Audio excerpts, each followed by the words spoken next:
என்ன மெசேஜ் வந்திருக்கு? வித்யா திவாகரனா?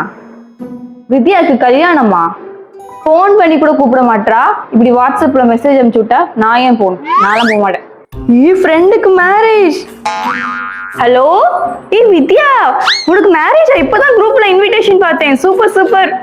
எப்போ வச்சிருக்க? சண்டே தானே? நான் அப்பதான் எனக்கு ஆபீஸ் லீவ். நான் கண்டிப்பா வந்துடுறேன். சரியா? இப்பவே நான் பஸ் புக் பண்ணிடுறேன். சரி வச்சிடுறேன். ஐயோ, ஃப்ரெண்டுக்கு மேரேஜ். போறோம், ஃப்ரெண்ட்ஸ் எல்லாம் பாக்குறோம், ஜாலி. இப்பவே பஸ் புக் பண்ணிடலாம். ஃப்ரெண்டுக்கு மேரேஜ். சூப்பர். போனா ஃப்ரெண்ட்ஸ் எல்லாம் பார்க்கலாம். இப்பவே பஸ் டிக்கெட் புக் பண்ணிடலாம். லீவ்ல தான் வருது. ரேட் எல்லாம் என்ன இவ்வளவு அதிகமா இருக்கு? இவ்வளவு காசு கொடுத்து இவ மேரேஜுக்கு போகணுமா? கேட்டா லீவ் இல்லைன்னு சொல்லிக்கலாம். வேணாம் வேணாம். 2 நாள்ல ஃப்ரெண்டுக்கு மேரேஜ் இருக்கு. இது என்ன புதுசா பிம்பிள்ஸ் வந்திருக்கு? எங்கேயாவது போறப்பதான் அந்த பிம்பிள்ஸ் எல்லாம் வருது. என்ன பண்றது? கேட்டா ஃபுட் பாய்சன் சொல்லிடலாம். மேரேஜ்க்குலாம் போக முடியாது பிம்பிள்ஸோட.